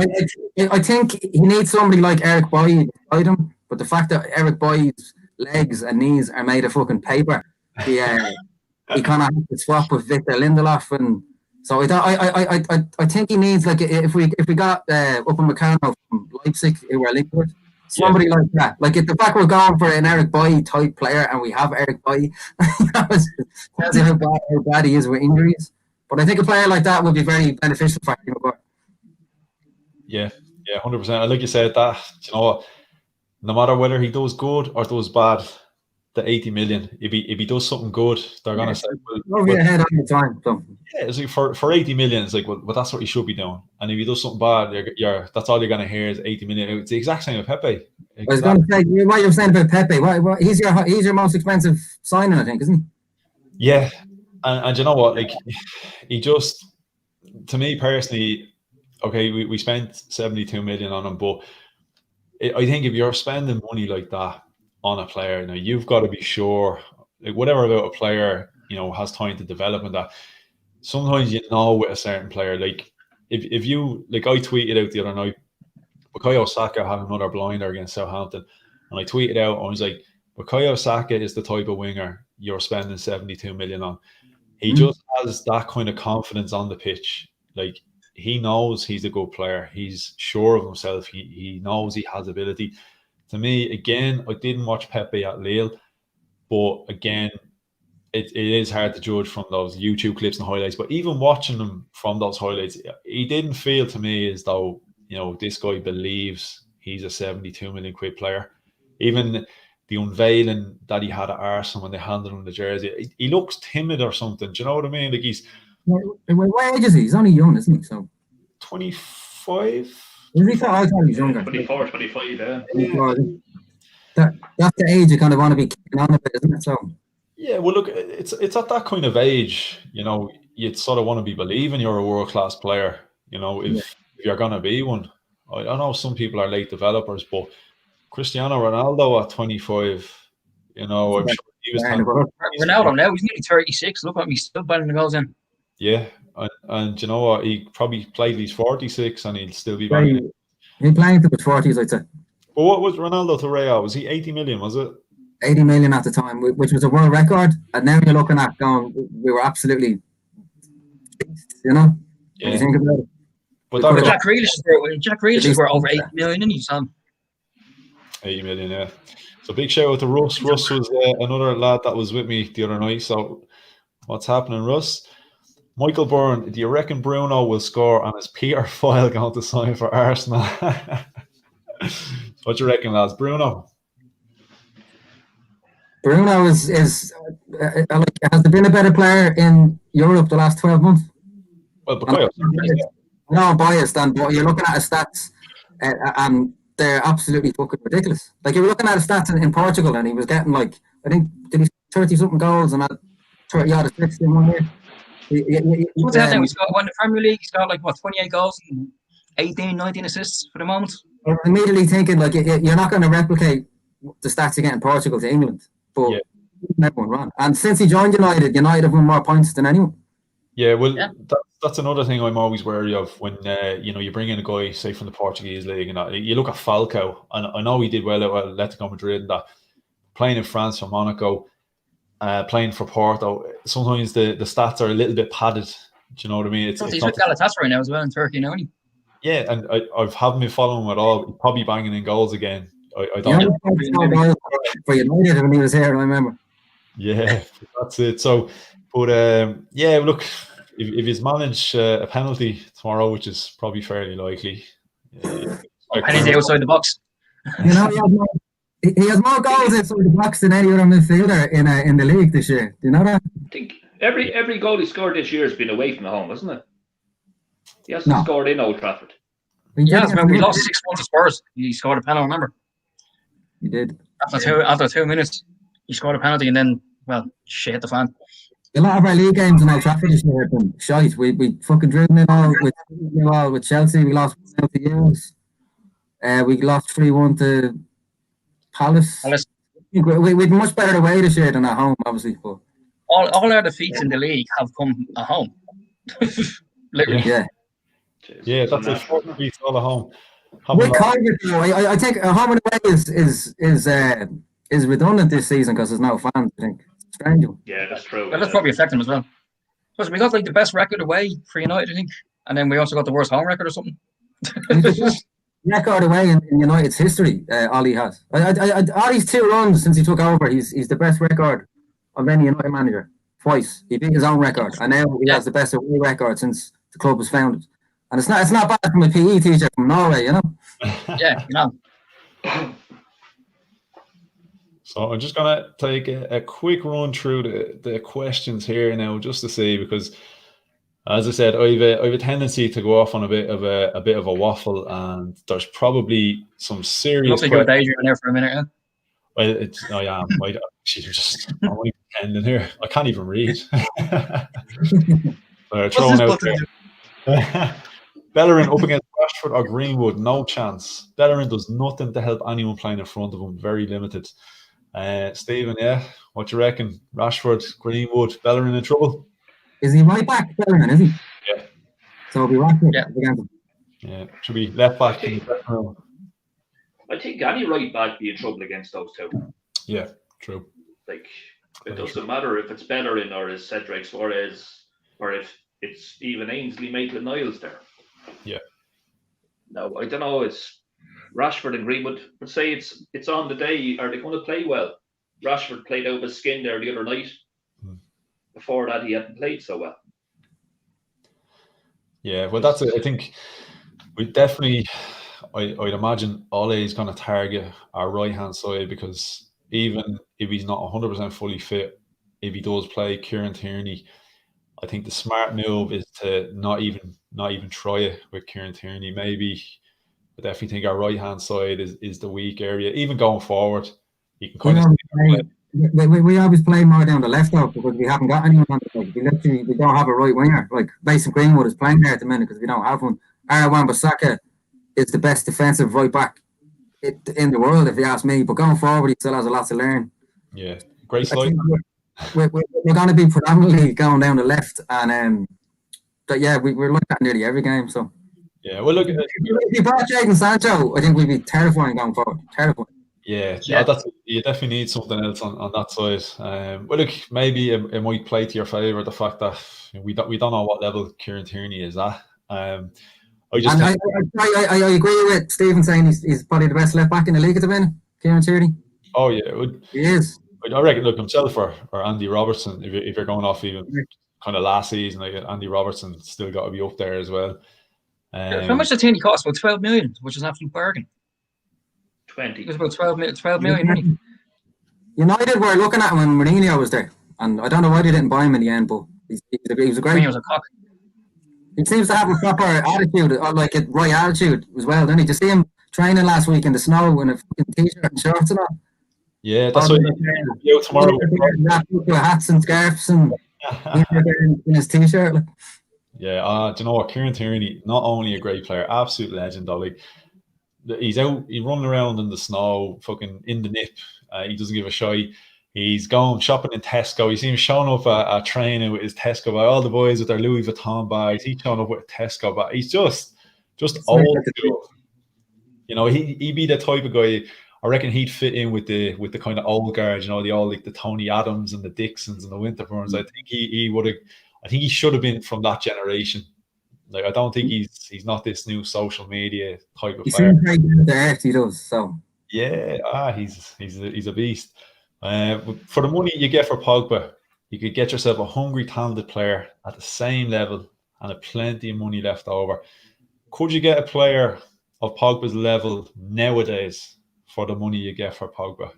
if we sold Pogba for say like for argument's sake 100 million, do you really think the leaders that own United are going to spend 100 million on a player? Because I don't. But nowadays, like for 100 million, like who do you even get? Do you know what I mean? Like, well, look at Sancho. Then they want 120 million for Sancho. Like, that's which is a fucking joke. Anyone that's I wouldn't even say anyone who's world class nowadays is going to set you. It seems to be 50 million seems to be the kind of standard. Probably for anybody. Yeah, pre-COVID, obviously, but saying that, I don't know how much it's changed. Like, okay, we're not seeing the money being splashed around this January, but you're looking at, like we said, like Aaron was saying earlier about Fergie used to kind of, pick off the players from the smaller teams. Arsenal was supposed to be looking at Emi Buendia from Norwich, and supposedly they wanted 40, 50 million for him, and you're going, okay, he's a good player, but like he's playing in the Championship right now. Like that's unheard of. Like back in the day, if you spent 5 or 6 million on a Championship player, that was a lot of money. So maybe Stephen, like I personally, my feeling on Arsenal's bit of transfer business in January, I think we're going down the smart route. Like the money's not there to spend, and it's a big risk nowadays. Like whatever about if you're buying Buendia, if it's going to cost you 10, 15 million, yeah, definitely take a chance because that's not big money nowadays. 40, 50 million for a Championship player, to me, that's risky. So the likes of the Odegaard deal, 6 months, 2.5 million. He's on 38 grand a week. No obligation to buy if it doesn't work out. I think that's the smart route to go down. Well, hopefully it's not the same as the likes of Dennis Suarez or Kim Kallstrom. Kim Kallstrom, yeah. No, you had to do it. You had to mention it. Yeah. No, I had to. There was. Yeah, exactly. Wasn't it? We bought him and he had one broken leg, like. Yeah. Actually, yeah, he arrived with was it a back injury or something? Ah, jeez, it was terrible. Couldn't even stand up. Yeah. Yeah. Like I said, with the money not being there, though, I definitely think the loan option right now. Look, we're just trying to kind of, I guess, beef up the squad a small bit, give ourselves a couple of extra options. I'm sure we've an eye on the summer. You can see the players going out the door. You've got Sokratis gone, Ozil's gone, Kolasinac is out on loan at the minute. Mustafi's probably going to be gone. By the summer, I'd like to think we're going to have an awful lot more money to actually, make an investment. Do you think it's talks of sorry, what about? No, go on, Steve. No, sorry. There's talks of Mustafi. Liverpool are actually looking for him at the moment. I saw Brian Kerwin.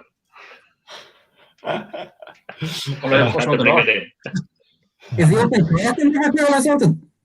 Yeah, no, there are actually talks. I was looking at it there today. There's talks of Mustafi with Liverpool. They don't want to buy big because of Van Dijk coming back and Gomez coming back and Joel Matic.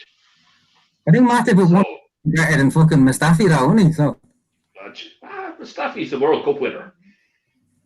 Yeah. So was Ozil. Didn't he? No. So was Cleverson. Do you remember That's Cleverson? true, yeah. Oh, yeah, Cleverson. Cleverson. Yeah. So was Cleverson. Yeah. Jesus Christ. Yeah, Cleverson. Jeez. That worked out well. Yeah, that Cleverson. I think Arsene Wenger definitely picked the right midfielder out of that World Cup winning team, Gilberto Silva. Certainly did. Yeah, Some definitely. Going back to Alba there, he hasn't done an Ozil. I'm saying just a bad patch, mixed with personal issues. He's only human, 100%. Like I completely agree with that. There, Brian Kerwin. Alba has less possession because the way Arteta has them set up. He's had big contracts before, not greedy. Just think it's form, change of philosophy to get the minds more involved. We're probably jumping back part of the conversation because I'm so far behind on the messages. Wasn't expecting to have this many messages. So again, everyone in the chat, big shout out. Thanks so much for throwing in the messages. Steve is spot on. Pepe fits better on the left with the way Arsenal are set up. Any truth in the Clint Torres to Arsenal? I think he's signing for Spurs. I think there again, United good away from home. Yeah, as you said, it must be. It's over a year, I think, since in the league. I know United have lost obviously in Champions League, and haven't they at home? The last Against Liverpool last January. The last time we lost away in the league was Liverpool last year, and it was almost a year to the day when we were playing them in the league a couple of weeks ago. And so the improvements are there to see. They really are. The difference. We lost Bruno today. We signed Bruno a year today as well. Yeah. It just shows that sometimes that one player just makes everything click. That's why people are comparing to the likes of this man here. Which is a bit crazy if you ask me. Before you win a title, you can't compare to himself to Kick. But I can see where they're getting that comparison from, because like since Bruno was played, I know you're biased, but you must all admit that United are a much better team. Yeah, no, 100%. But look, I'm gonna veer off the Bruno for a minute. I want to ask Stephen, what do you reckon? Is Bruno going to be able to show tomorrow with Thomas Partey there? Not a hope. Not a hope. Thomas Partey's our new Vieira. Yeah, it's Partey time. Shadow of a doubt. Yeah. He's had a few of them over the years, haven't it? No, we have one now. Abu Dhabi. Remember him? He used to be absolutely brilliant, wasn't he? Actually, I think he's on United's bench now. Yeah.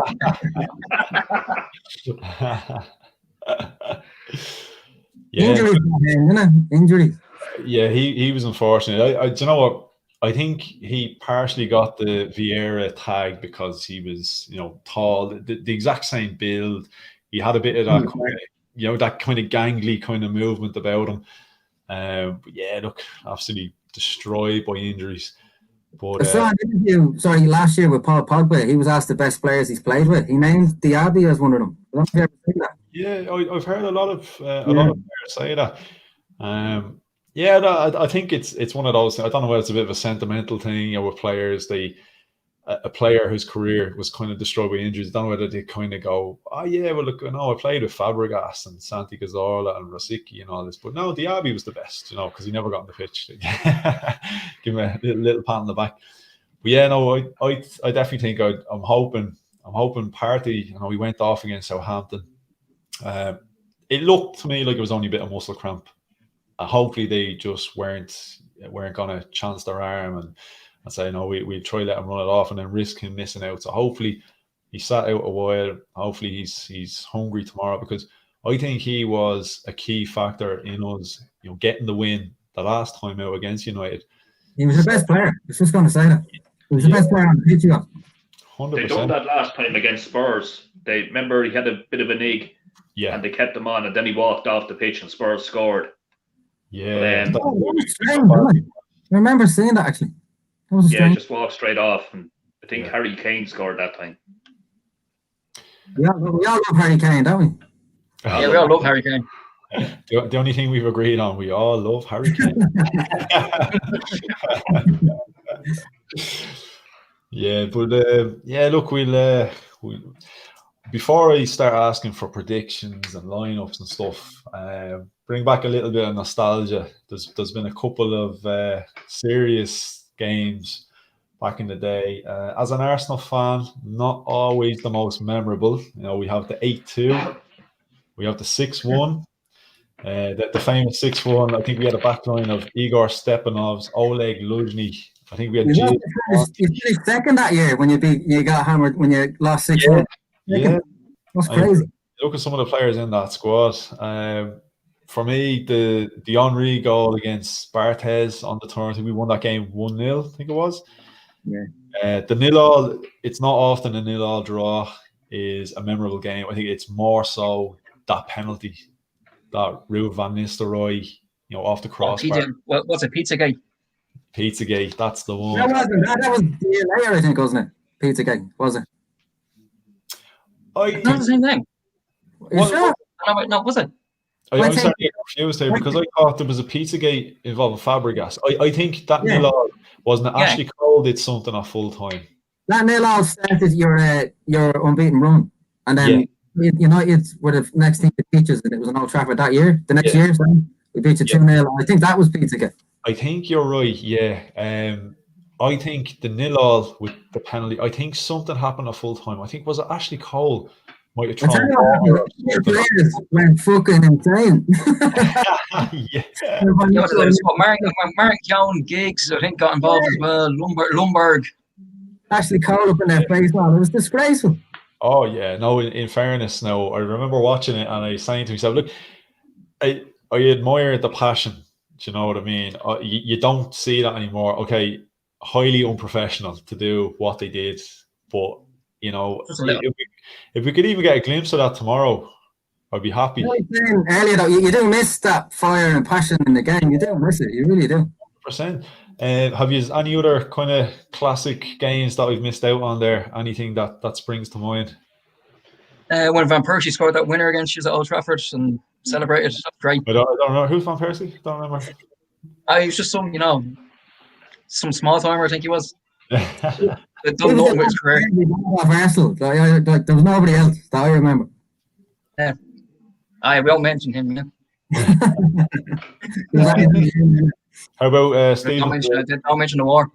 The Sylvain Wiltord winning the league at Old Trafford. I was just about to say it, man. Just about to say it. I could see you were thinking it. I could see it in your eyes. Steve was about to just pop out of his chair there. It was. That was one on my mind, and then I was completely. Michael Thomas versus the Liverpool. Oh yeah. Maybe. Sure. Jesus Christ. Then they signed him the following season. There are two things you can never forget. Yeah. Yeah, 100%. That was some way to win the league. Is that to win 2-0 at Anfield, wasn't it? Yeah. Yeah. So I'm not all remember that. Jesus, yeah. Looking, that's a while ago now. And lads, I'm sure you remember well the day that you ended the 49 games, the unbeaten run. I'm sure you remember that one well. Yeah, Van Nistelrooy scored a pen on that game, and it was the year after that. And I remember how he celebrated like he won the World Cup. It meant so much. And then I think Rooney scored a great goal as well. And then the unbeaten run. And then Arsenal got the pizzas delivered to Old Trafford. Didn't Rooney dive for the penalty? Really nice. No, I think Stoke Campbell killed him, didn't he? He did dive. But in fairness, the Stoke Campbell was coming at you. You get the fuck out of the way as well, wouldn't it? Oh, 100%.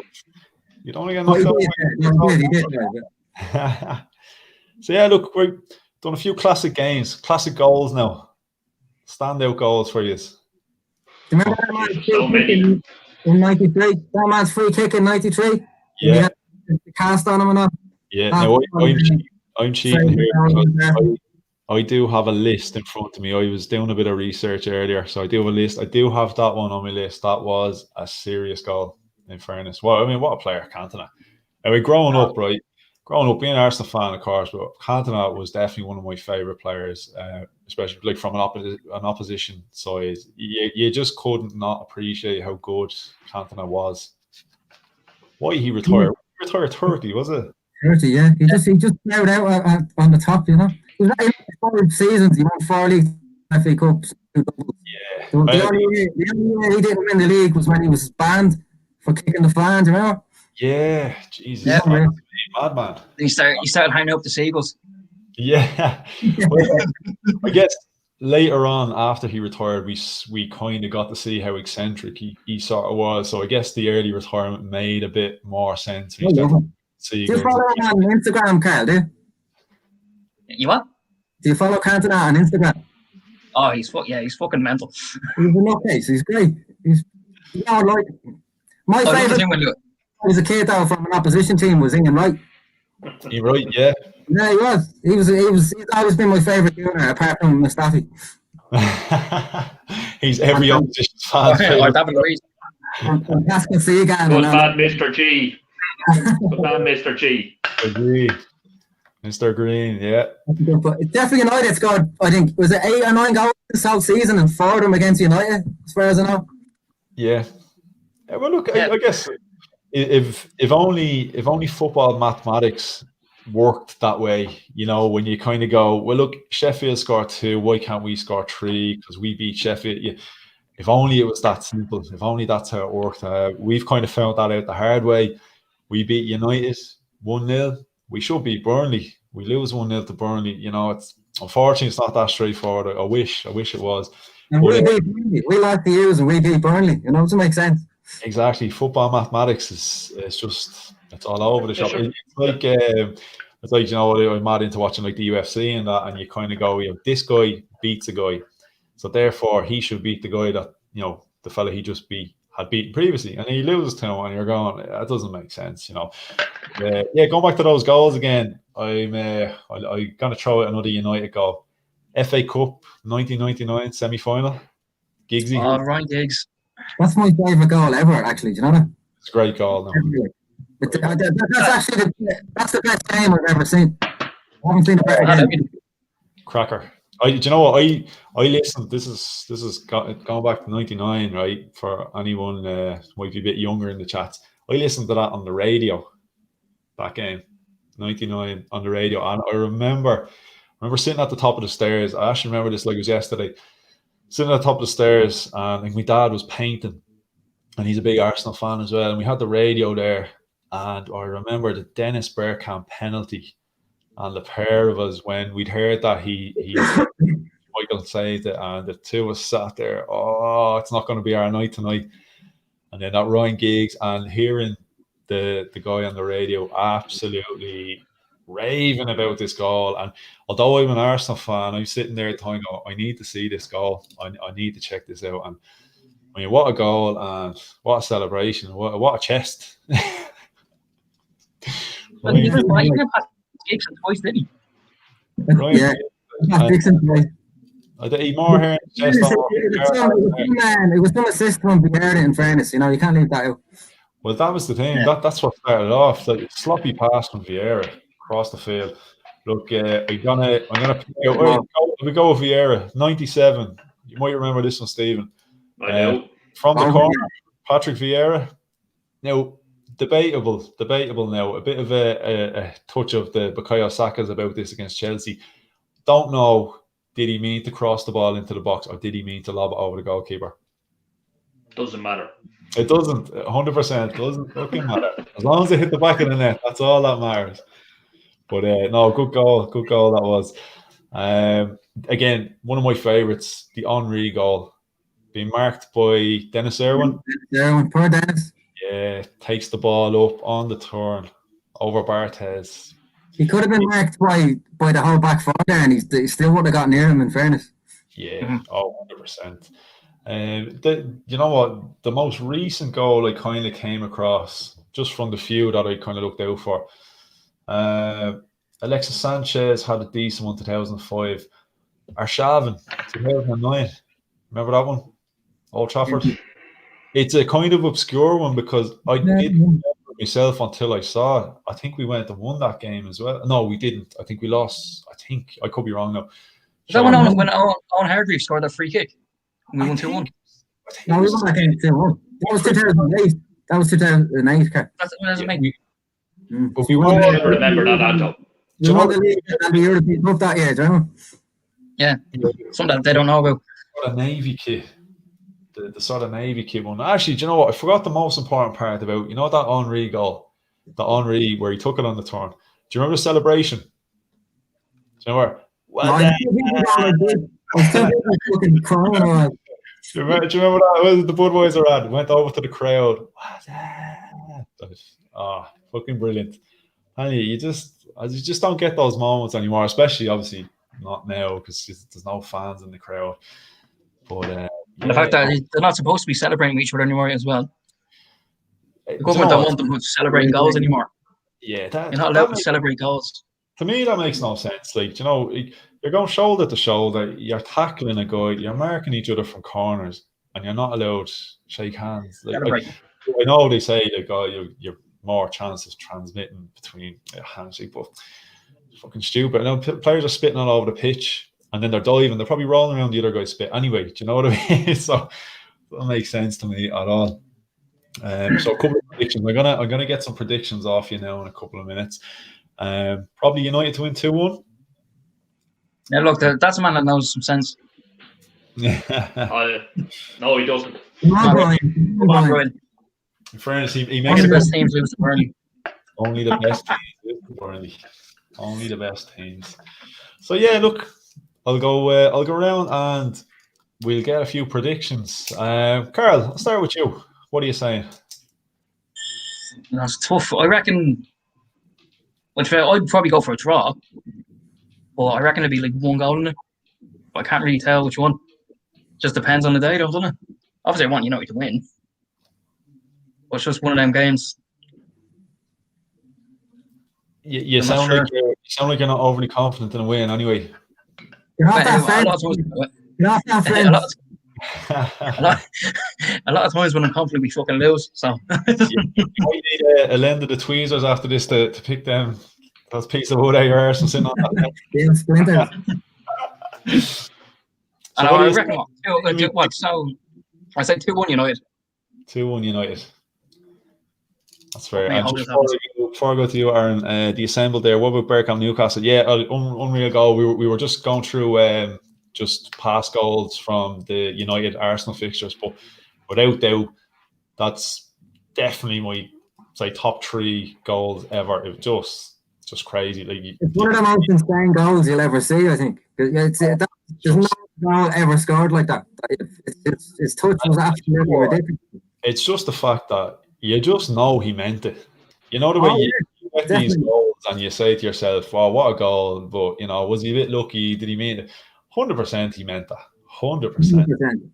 What a player! Apparently, he used to do it in training all the time. So the story goes, yeah. So, Aaron, what's your prediction? Talk about sitting on the fence, Carl. I am. My head says. Do we all have to pick different scorelines, or? No, you just pick whatever you feel. Because my head says 2-1 United, but my head actually says 1-0. Really? In mind, because I think like United kind of have to win, but to stay up near the top, like none of us expected to be there this year. So I'm being very realistic. If we finish second or third, and the gap is massively closed compared to what it was last year, it's an improvement. Yeah. But I do think because we've been in such good form, I did see a dip coming. We're after losing to Sheffield United, as I can see Stephen was delighted about, and we probably get tomorrow and the fucking it'd be the end of the world. So I think probably we're all, I'd say, because Arsenal are our bogey team as well. The last many years, I think like the last 10 games, we're definitely a bogey team. We've won 3, and there's been 3 draws. Yeah. But I feel like you're a bogey team for us. That, when you beat us on Old Trafford early in the season, that's the worst game we've had, except apart from the Sheffield United game. That was our worst performance. We were shocking. We didn't even turn up. Yeah, Arsenal, the whole game in general was just. Arsenal went great, but Partey was probably that day. So hopefully it's not the same tomorrow. But yeah, I got out. Yeah, I think realistically, I think 1-0. 1-0. Unfortunately, Aaron, I think somebody disagrees with you. Read the comments. And Stephen, I go to you last, and Stephen, see, can you find the front gate on that fence there that the lads got trapped in there for a while? I think the last time that we done the double over United actually won the league. Was it 2006, 2007? Yeah. So yeah, when Well, Adebayor scored at Old Trafford. Van Persie scored. Van Persie scored. If you beat us, you win the league. I'll take that all day. So yeah, I think Arsenal 2-1 tomorrow. Lacazette and Saka. Laka-Saka. Shaka Laka-Saka. Yeah. Look, I tend to go with 2-1. You know what? 2-1 is kind of it's kind of my default. You know, I always kind of go 2-1. I think as an Arsenal fan, you're always slightly expecting to concede at some point. And like the Assemble says there, yeah, I do. It's just when we play United, it's sort of like when we play United and play Spurs, I always sort of half expect decisions to go against us. Now, I'm not saying that it won't be a valid call for a penalty. I just always go into these games thinking, yeah, something's going to happen here today. There's going to be a penalty or something. I can see there being a penalty, and I just think we got the penalty last time. I just have a feeling, yeah, they're going to even. I don't remember ever getting a penalty away to Arsenal in my life. I could be wrong. Do any of you remember one? Because I can't remember ever getting a penalty in hybrid or Emirates.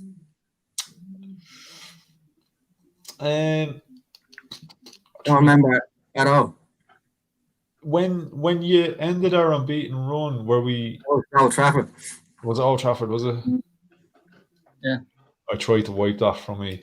Maybe if anyone out there in the chat knows, or even wants I to. don't remember if ever getting a penalty away to Arsenal. I'm sure. We'd have to get a penalty away to Arsenal. You know what? I'm nearly sure there was a penalty. Now, I could be wrong. I kind of vaguely remember a game. Now, this is going back when you had a young Ronaldo, you had John O'Shea.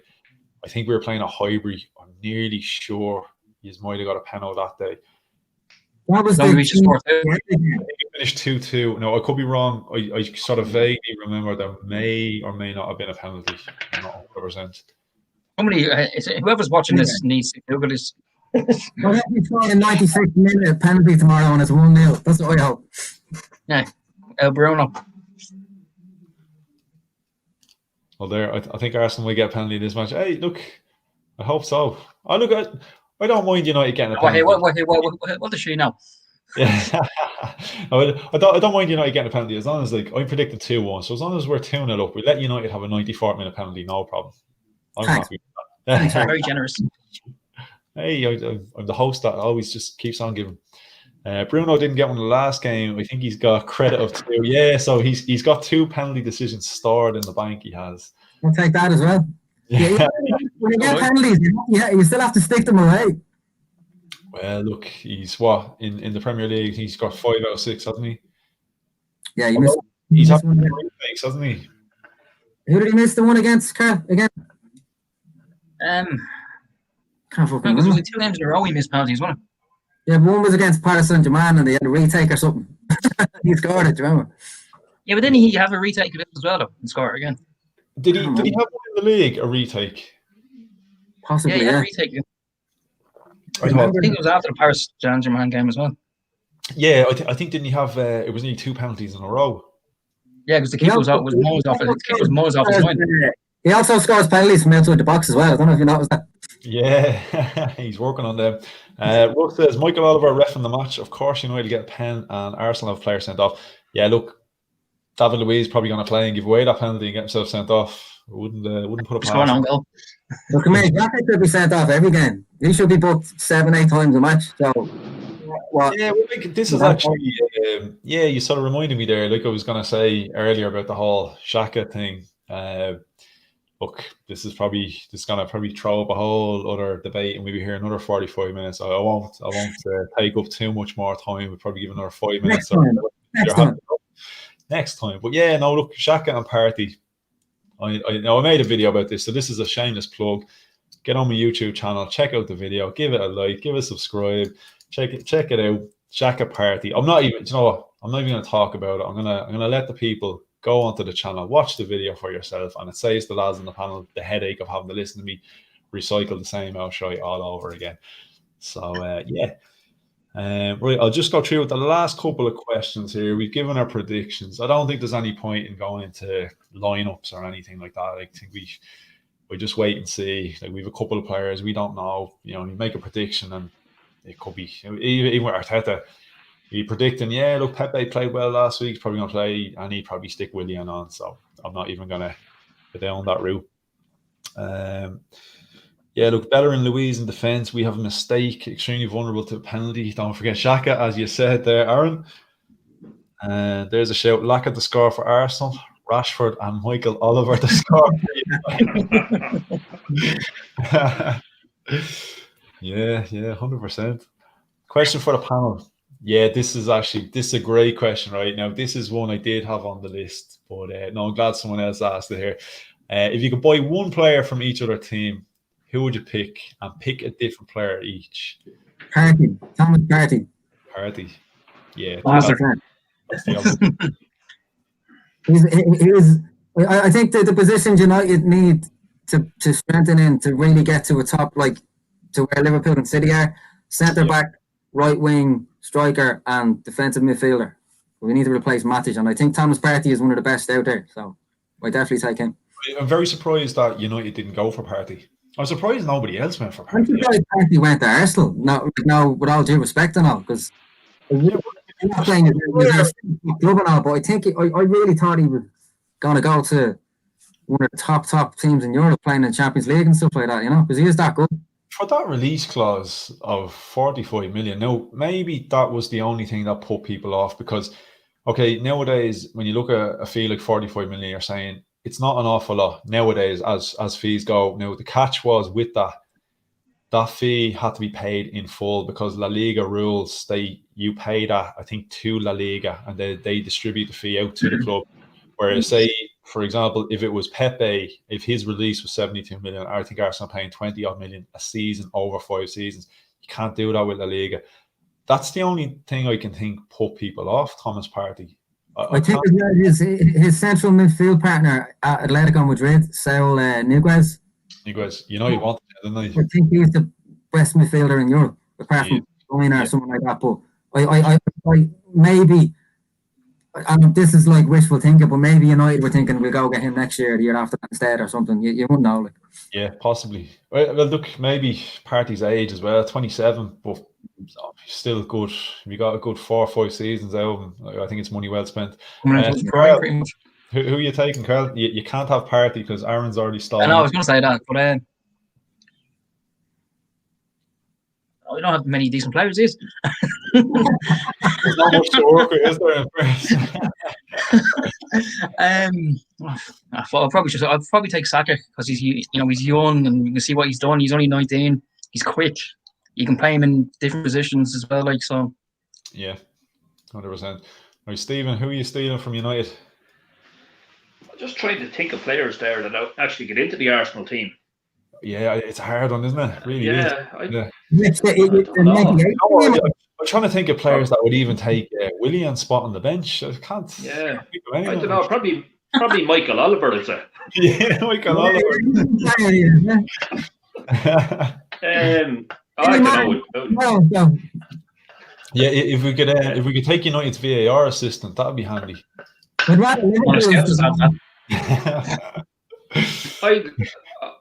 love to see, and he was meant to come to Arsenal. I'd love to see Martial. I know he hasn't done an awful lot with United, but I still think he's a world-class player. Like, and Henry even recommended him. He's definitely got talent. Yeah, Yeah. 100%. On his He's day, he's class, yeah. What do you reckon, though, lads? Do you reckon he's peaked? Does he, or like will he kick on? I think last year was his best season so far. He scored 20. Was it 24 goals? Yeah, all season was something like that. 24. Yeah, 24, just like Rashford. Just as well. He hasn't really. I felt sorry for him in the past because when Mourinho was there, he kind of. I was just laughing at that comment there. When Mourinho was at United, he kind of like he kind of treated Martial like shit. I have to say, the likes of himself and Pogba, and he put like Martial was the striker at the time, and he was playing really well. Yeah. And he put him out on the left wing, and he was swapping him with Rashford.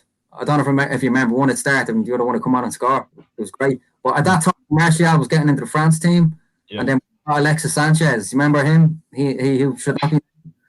And he was a great son. And Martial was taken out of the team. He missed out on the France team that won the World Cup and everything. So I kind of felt bad for him. And last year he had his best year for United because Ollie put him as our main number 9. But I don't think he's a proper, the way United want to play, I don't think he's a proper out number 9. I think like we're looking at Haaland and people like that. But I do think on his day he is class. But I think he's probably very like Henry if he comes out from the left. You know, on his day he's an absolute world beater. And his touch is absolutely filthy. His touch, but yeah, you'd see him doing well at Arsenal, like winning an FA Cup every 4 years or something like that. I'd prefer to see him stay at United. Thanks very much. Is that that's who you're taking, Stephen? Is it Martial? I'd go for Martial, yeah. Martial. Right, so Partey and Saka are going to United. Martial has come to Arsenal. Who would I take? Who would I take off United? The obvious one is obviously it's going to be Bruno. I'm trying to look at. I'm trying to think instead of like I'm not playing a game of FIFA where I can sign whoever I want. I'm looking at the actual Arsenal team and I'm kind of going, look, we Smith Rowe coming through. I'm going to give Odegaard a chance. So they're my kind of attacking midfield options. So I'm not going to bring in Bruno and disrupt the two young lads. Going to let them do their thing for the moment. I think where we need a player, I think I'd probably take, people probably think I'm mad, I'd probably take Wan-Bissaka just for a different option at right back. I just think we're starting we were very left-hand sided. Kind of everything went down the left. Now we've a little bit more balance. We Saka on the right-hand side. I think you just need someone that can play with Saka on the right. So yeah, look, I'm going to go Wan-Bissaka. We beef up that right-hand side. I'm not saying he's United's best player by any means, just trying to be somewhat logical about it. He's United's best right back anyway, I'll give you that. Oh yeah. Look, he'd be our best right back anyway. Can anyone stop City this season? No. Don't think so. COVID maybe? COVID. They're far too strong. Yeah. I think the only way City are going to be stopped is I think City can only be their own worst enemies. You know, if they kind of do a Liverpool and go completely off the boil, I just think they're too strong. Even when it was sort of going back a while, when remember when Spurs won the league, going back coming up to Christmas time or at the end of November when Spurs were crowned online champions. I was even thinking, I was like, City are going to fight for them. I just think City are gonna push on. The fact that City had and United as well, actually, but City have had a game in hand all season, so it's giving them like a false position in the table, I think. And I knew as soon as them games start, as soon as they start playing these games, no, they're going to be up there, absolutely. De Bruyne is out for 6 weeks or something, isn't he? Yeah. Yeah, but they that's the only thing that's going to quality. I think. Yeah, they still have quality to replace them. They still have quality to replace them. Yeah, but there's no like De Bruyne is De Bruyne. I don't think they play the same without him. Yeah. Not they beat West Brom 4-0 the other night, but I think though, their squad is just so good, and I think that's what it comes down to, especially a season like this. Like, I know we got last season, you didn't have the crowd and whatever, but this season it's been so condensed. You know, he didn't really get that pre-season. Like the last season ended, and it almost came straight back into the new season. There's going to be injuries. There's going to be fatigue. Players are going to be all over the place. I just think City squad-wise, I think they played most of the season almost without a striker as well. I don't think even Gabriel. I don't think he's been that regular. And Aguero's been injured, and he's been injured and had COVID. Yeah, exactly. Yeah, the games are coming up so quick as well, and the fact that the Euros is this summer as well, and then you got the World Cup next year. That's it. That goes ahead. I think isn't there talk of postponing the Euros? Yeah, I can't see it going ahead, to be honest. Yeah, I'd be shocked if it does. To be fair, with everything that's going on. Yeah, do you realise Willian will play some part in this game? Funny enough, I'm worried that there's an injury in the warm-up when he starts. Yeah, Jesus, that's taking. I forgot Williams even at Arsenal. Oh, I'm fully aware. I'm sure Stephen is as well. We're aware, but I'm still waiting for him to actually start playing. With hair like that, you know, he's not that hard to spot. Hey, actually, if you still had Alexis Sanchez at United playing the way he was playing, would you swap him for Willian the way he's playing at Arsenal? What kind of a question is that? How do you answer? Probably. I reckon Granny would probably play better. Although, in fairness, right, it was almost the swap that we did. Well, how it turned out, I know Alexis was good at Arsenal. He went a little bit off the boil. We swapped him for Mkhitaryan, and the pair of them went on to become Willian at the other club. Like, it was just shocking. But yeah, look, City can only stop themselves. Even with injuries, they'll be fine. 100%, I agree. A bust up and William whispers to a flare and a fight ensues. Yeah, well, look, hopefully, maybe Danny Ceballos, he's a good man for a scrap. Now, if anyone is gonna break up William, it's Agent Ceballos. I might DM him on Instagram or something and ask him will he do us a favour. We put in a good word for him. We get a petition going online for Arsenal to make his transfer permanent if he breaks up William for us. Just say he says something about your ma. William said his hair is better than yours, Danny. Is your ma shit? Yeah, lads, look, this has gone on so much longer than I was expecting it to, and I'll be honest, like this, it's flowed so well, and it's been serious crack. So I really appreciate all of you coming on. Didn't get as heated as I was probably expecting, but look, it doesn't have to be a heated debate to be a good debate. Like I think we'll save that for next time or after tomorrow. Exactly. Well, look, when you beat us and you'll hear all about it. 100%. Yeah, that's dude, you should be flowing then. It'll get a bit heated over WhatsApp or something tomorrow, I'd say. No, seriously though, lads, thanks very much. Really appreciate it. I really appreciate as well everyone coming into the chats, throwing the messages in. I'm sorry I'm a bit slow getting to them. Sometimes you get a bit caught up with the conversation. And look, I'm a man. I'm not the best at multitasking. I'm trying to drink a pint. I'm trying to have a chat. I'm trying to look at the messages. I can't do it all. I'm only human. Do you know what I mean? Doing my best. But yeah, no. The chat's been hopping. We've had a good number of viewers all the way through. So I reckon the people approve. So I think I might have to get you back on the panel again if that's cool. No problem. Yeah, become regulars. Yeah, that's it. We might have to make it a more regular gig. Yeah. So if only Arsenal played United every week. If only, yeah. We might just have to do a weekly segment. Just probably won't talk to each other ever again. we'll figure it out. Yeah, so lads, look, again, thanks so much for coming on. Thanks to everyone in the chats. If you haven't already, make sure you like, you subscribe. Check us out on Twitter, Facebook, Instagram. It's coming across the bottom there. Like, subscribe, share the video, tell your friends, tell your ma, tell Danny Ceballos to injure William tomorrow. You'll be doing us a massive, massive favour. So thanks again for checking us out. See you later. Thanks, Come on, you gunners. Come on, United. Gunners. Oh, United, come on.